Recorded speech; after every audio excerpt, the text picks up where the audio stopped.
வணக்கம். என் குருநாதர் எழுத்து சித்தர் பாலகுமாரன் சார் அவர்களை மனதார பிரார்த்தனை செய்துவிட்டு உங்களோடு பேச தொடங்குகிறேன்.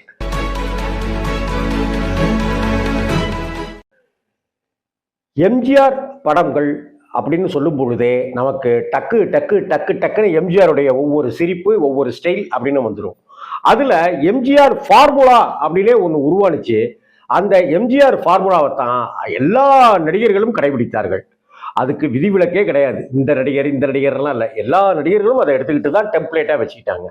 அந்த படம் தான் எங்க வீட்டு பிள்ளை. கிட்டத்தட்ட எங்க வீட்டு பிள்ளையா எம்ஜிஆர் அப்படின்னு எல்லாருமே சொல்ல தொடங்கியதுங்கிறது நமக்கெல்லாம் தெரிஞ்சது தான். எங்க வீட்டு பிள்ளை அப்படிங்கிற ஒரு படம் ஜெயவாகினி புரொடக்ஷன்ஸ்ல டி ராமாநாயுடு சக்கரபாணி தயாரிப்புல வந்த மிக முக்கியமான படங்கள்ல அந்த படமும் ஒண்ணு. எங்க வீட்டு பிள்ளை அப்படின்னு சொல்லும் போதே ஒரு தவறு செய்தால் அதை தெரிந்து செய்தால் அவன் தேவன் என்றாலும் விடமாட்டேன் அப்படின்னு சொல்லிட்டு எம்ஜிஆர் சாட்டையை சுழற்ற சீன் இருக்குல்ல, தமிழ் சினிமாவில் அப்படி மொத்த தேட்டர் கைத்தட்டுற சீன் அப்படின்னு பார்த்தாக்கா நம்பியாரை எம்ஜிஆர் விளாசுகிற அந்த காட்சி தான். அந்த அப்பாவி எம்ஜிஆரை விட்டு வெளுன்னு வெளுத்திருக்கிற நம்பியார் இப்போ பின்னாடி இன்னொரு எம்ஜிஆர் விட்டு வெளுக்கிற சீன் தான் மறக்க முடியாத கைத்தட்டல் வாங்கிய சீன் அப்படின்னு சொல்லலாம். அந்த அந்த மாதிரியான ஒரு சீன் தான் பாட்ஷாவில் வச்சு எடுக்கணும் அப்படின்னு பிளான் பண்ணியிருப்பாங்கன்னு எனக்கு தோணுது. பாட்ஷா படத்தில் ரஜினி அட்டியெல்லாம் வாங்கிட்டு திரும்ப அடிப்பார்ல, அது மாதிரி தான் இது. எங்கள் வீட்டு பிள்ளை. எங்கள் வீட்டு பிள்ளை அப்படிங்கிறது எம்ஜிஆர் பேரழகன். ரெண்டு எம்ஜிஆரும் கொள்ளை அழகோடு இருப்பாங்க. ஒரு எம்ஜிஆர் அப்பாவி, இன்னொரு எம்ஜிஆர் தீர சாகசங்கள் நிறைந்தவர். இந்த ரெண்டு எம்ஜிஆரும் வைத்துக்கொண்டு வித்த காமிச்ச படம் தான் எங்க வீட்டு பிள்ளை அப்படிங்கிற திரைப்படம். விஸ்வநாதன் ராமமூர்த்தி அவர்கள் இணைந்து இசையமைத்த படம் தான் இந்த படம்.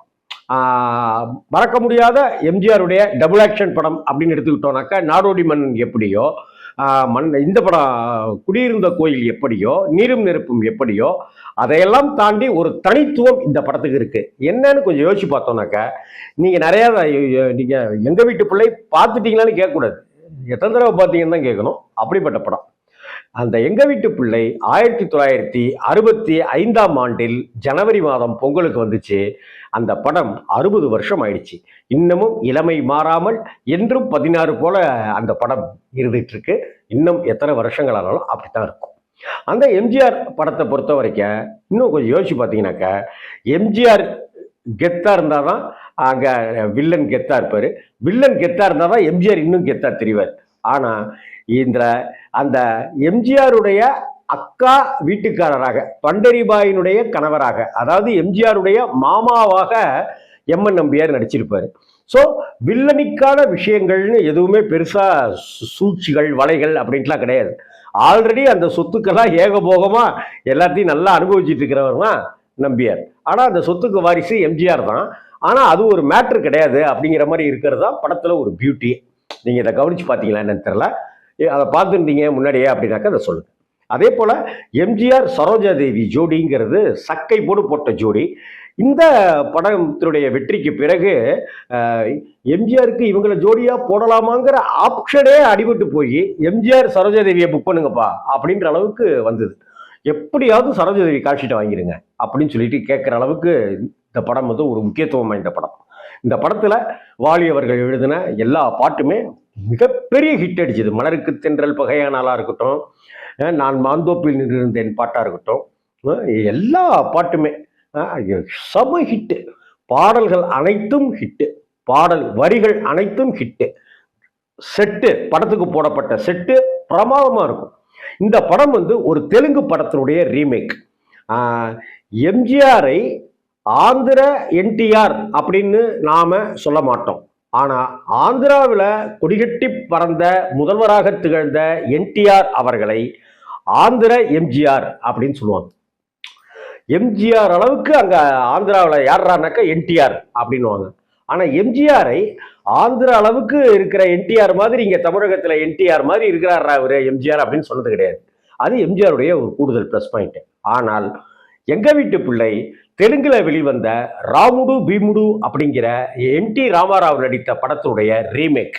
இந்த படத்தை எம்ஜிஆரை வைத்து தான் எடுக்கணும் அப்படின்னு விஜயவாகினி முடிவு பண்றாங்க.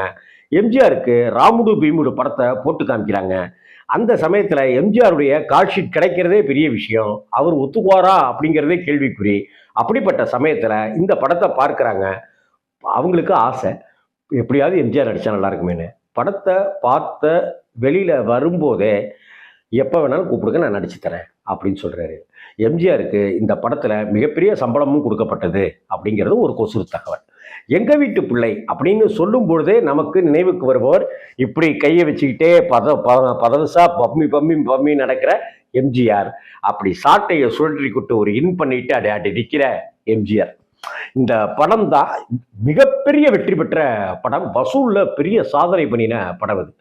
பல தேட்டர்கள் இந்த படம் 100 நாள் ஓடிச்சு. சரோஜாதேவிக்கு அப்பாவா எஸ்வி ரங்காராவ் நடிச்சிருப்பாரு.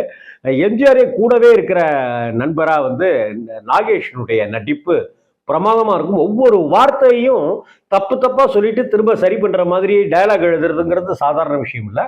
அவ்வளோ பிரமாதமா நாகேஷனுடைய காமெடி எடுபட்டு அவ்வளோ பிரமாதமா இருந்தது. அதே போல ரத்னா அப்படிங்கிற ஒரு நடிகை, அதுக்கு முன்னாடி எந்த படத்தில் நடிச்சாங்கன்னு தெரியல, அதுக்கப்புறம் எந்த படத்தில் நடிச்சாங்கன்னு தெரியல.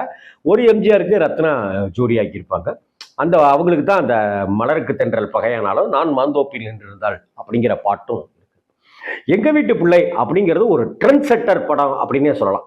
இதே என்னுடைய வேறு ஒரு வெர்ஷனாகத்தான் மங்கம்மா சபதம் அப்படின்ற ஒரு படம், அதுவும் ஒரு ரீமேக் படம் தான். அந்த மங்கம்மா சபதத்துல கமலஹாசன் அப்பாவியாகவும் கமலஹாசனுடைய மாமாவாக சத்யராஜும் அந்த படத்தில் நடிச்சிருப்பாங்க. சத்யராஜினுடைய மகுடிக்கு கட்டுப்பட்டுகிற இதா வந்து இவர் கமல் நடிச்சிருப்பாரு மங்கம்மா சபதம்ங்கிற திரைப்படத்தில்.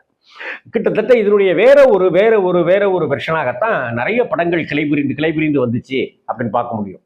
ராஜாதி ராஜா அப்படிங்கிற திரைப்படத்திலையும் கூட ஒரு ரஜினி அப்பாவியா இருப்பாரு, ஒரு ரஜினி ரொம்ப வீரதீரமா இருப்பாரு அப்படிங்கிறதும், 2 ரஜினியும் மாறுவாங்க அப்படிங்கிறதையும் பார்க்க முடியும். இதனுடைய உல்டா புல்டா வெர்ஷன் தான் போக்கிரி ராஜான்னு ஒரு தெலுங்கு படத்தை வந்து போக்கிரி ராஜாவா இங்க ரஜினி பண்ணாரு. அதுவும் கிட்டத்தட்ட அப்படியான ஒரு கான்செப்ட் தான். அதுல ஒரு ரஜினி, இதுல ஒரு ரஜினி. ஆனா இந்த 2 போக்கிரி ராஜால இருக்கிற ரஜினி 2 பேருமே பயந்த சுவாபம் கொண்டவர்களெல்லாம் யாரும் இருக்க மாட்டாங்க. ஆனா ராஜாதி ராஜால அப்படி இருப்பாங்க. இது மாதிரி பல படங்களை சொல்லலாம். சரி, எங்க வீட்டு பிள்ளை அப்படிங்கிற திரைப்படத்துல எம்ஜிஆர் அவர்கள், அதற்கு முன்னாடி எம்ஜிஆர் எப்படி நடிச்சாரோ தெரியாது, அதற்கு பிறகு எம்ஜிஆர் எப்படி நடிச்சாரோ அதை விட்டுருங்க. ஆனா எங்க வீட்டு பிள்ளையில ஒரு தனித்துவமான நடிப்பை எம்ஜிஆர் கொடுத்திருப்பார். எம்ஜிஆருடைய பாடி லாங்குவேஜை வேற எந்த படத்துலயும் அது மாதிரி நீங்க பார்க்க முடியாது. ஒரு புது பாடி லாங்குவேஜோட எம்ஜிஆர் சார் நடிச்சிருப்பாரு. அதே போல அந்த பம்மி இருக்கிற அந்த எம்ஜிஆர் கதாபாத்திரமும் வேற ஒரு ஸ்டைல்ல வேற ஒரு பாடி லாங்குவேஜோட இருக்கும். அவ்வளவு அழகா எம்ஜிஆர் வந்து வேற ஒரு பரிணாமத்தோட இருக்கிற எம்ஜிஆர்னா இப்படித்தான் அப்படின்னு இருக்கிற எல்லா விஷயங்களையும் உடைத்த முக்கியமான படங்கள்ல அது. ஆனா பாத்தீங்கன்னா அதுதான் எம்ஜிஆர் ஃபார்முலான்னு ஒன்று உருவானுச்சு அப்படிங்கிறதா சுவாரஸ்யம்.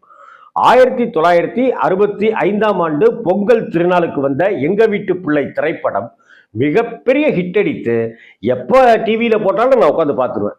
அதே போல சில சமயம் போர் அடிக்குது, வேற எந்த படமும் கிடைக்கல அப்படின்னாக்கா டக்குன்னு சர்ச் பண்ணி பார்த்துருவேன் அந்த எங்க வீட்டு பிள்ளை திரைப்படத்தை. அதே போல நான் ஒரு தியேட்டர்ல வேலை பார்த்துட்டு இருக்கும்போது எங்க வீட்டு பிள்ளை வந்து ஒரு 6-7 நாள் ஓடிச்சு. 1987 88 அந்த சமயத்துல ஒரு நான் வேலை பார்த்த தியேட்டர்ல அந்த படம் வந்து ஒரு 6 நாள் 7 நாள் ஓடிச்சு. அதுலயும் பாத்தீங்கன்னாக்கா ஈவினிங் ஷோவும் நைட் ஷோவும் சும்மா கூட்டம் பின்னிடும், பின்னு கூட்டம். என்கிட்ட வந்து ராம்ஜீரன் கொஞ்சம் டிக்கெட் ஒரு 5 டிக்கெட் வேணும்னே, 4 டிக்கெட் வேணும்னு சொல்லி வச்சிருவோம். அந்த அளவுக்கு கூட்டம். என்னடா ஒரு புதுப்படம் வந்தாக்க எப்படி கூட்டமோ அந்த மாதிரி இருக்கடா அப்படின்னு நான் நண்பர்கள்ட்டெல்லாம் சொல்லிட்டேன் காலம்லாம் உண்டு. அப்படி வந்து நான் ஷோக்கு ஷோ எங்க வீட்டு பிள்ளையெல்லாம் நான் வேலை பார்த்த சமயத்துல நான் பார்த்துருக்கிறதும் உண்டு. பின்னாடி வந்து நான் தேட்டரில் வேலை பார்க்கறதுக்கு முன்னாடியும் சரி, தேட்டரில் வேலை பார்த்துட்டு நான் வேற வேலைக்கு போனப்பவும் சரி, எங்க வீட்டு பிள்ளை போட்டாக்கவே நாங்கள் போயிடுவோம். ஒரு தடவை 4 தடவை டெய்லி நைட் ஷோ நானே என் நண்பர்கள் 7 பேர் சேர்ந்துக்கிட்டு, நான் சிவா காஜா அப்படின்ட்டு 7 பேர் தொடர்ந்து அந்த படத்தை பார்த்தோம். அது மாதிரி தொடர்ந்து பார்த்தவர்கள் நிறைய பேர் இருக்காங்க எங்க வீட்டு பிள்ளை திரைப்படத்தை. மதுரையில் எனக்கு தெரிந்த ஒரு நண்பர் வந்து படம் போட்டு 25 நாள் தான் ஆச்சு, ஆனால் 18 தடவை அந்த படத்தை பார்த்தாராம். 18 தடவை. அதுவும் ரிலீஸ் அன்னைக்கு பொங்கல் அன்னைக்கு சமாடி வாங்கியிருக்காரு அப்படின்னு சொல்லிட்டு என்கிட்ட சொன்னார் அவர். என்னன்னாக்கா காலை காட்சி போய் டிக்கெட் கிடைக்காம அப்படியே நின்று சாப்பிட இல்லாம வேர்த்து குட்டி அப்படியே நின்று மேட்னி ஷோ பார்த்துட்டு அதுக்கப்புறம் திரும்ப அங்கங்கன்னு மதுரையிலேயே சுத்திட்டு இருந்துட்டு வீட்டுக்கெல்லாம் போகாம நைட் ஷோ பார்த்துட்டு வீட்டுக்கு போனா ஏரியாவில் இருக்கிற தெரு மக்கள் அத்தனை பேரும் அவங்க வீட்டு வாசல்ல நின்று பையனை காணும் தேடிட்டு இருந்தாங்க அப்படின்னு என்னுடைய நண்பர் சொன்னார். என்னுடைய நண்பர்னா என்னை விட ஒரு 15 வயசு கூட அவருக்கு. ஆனா நல்லா பழகக்கூடியவர். இது மாதிரி எங்க வீட்டு பிள்ளை அப்படிங்கிற திரைப்படத்தை பற்றியும் அந்த நான் ஆணையிட்டால் அது நடந்து விட்டால் அப்படின்னு சொல்லி அந்த வரிகளும் மிகப்பெரிய எம்ஜிஆருடைய அரசியலுக்கும் அதெல்லாம் பயன்பட்டுச்சு அந்த வார்த்தைகள். அந்த பாடல் வந்து எம்ஜிஆருடைய அரசியல். ஐயோ இப்படித்தாயா எம்ஜிஆர் அரசியல் நடத்துவாரு, ஊழலை கண்டு பொங்கிடுவாரு, மக்களுக்கு நல்லது செய்வாரு அப்படிங்கிற ஒரு விஷயத்தை எம்ஜிஆர் மக்கள் மனசுல விதைச்சதுல வந்து எங்க வீட்டு பிள்ளைக்கும் எங்க வீட்டு பிள்ளையில இருக்கிற இந்த பாடலுக்கும் மிகப்பெரிய முக்கியமான ஒரு பங்கு இருக்கு. எங்க வீட்டு பிள்ளை நான் எத்தனை தடவை பார்த்தேன்னு எனக்கு கணக்கே தெரியாது.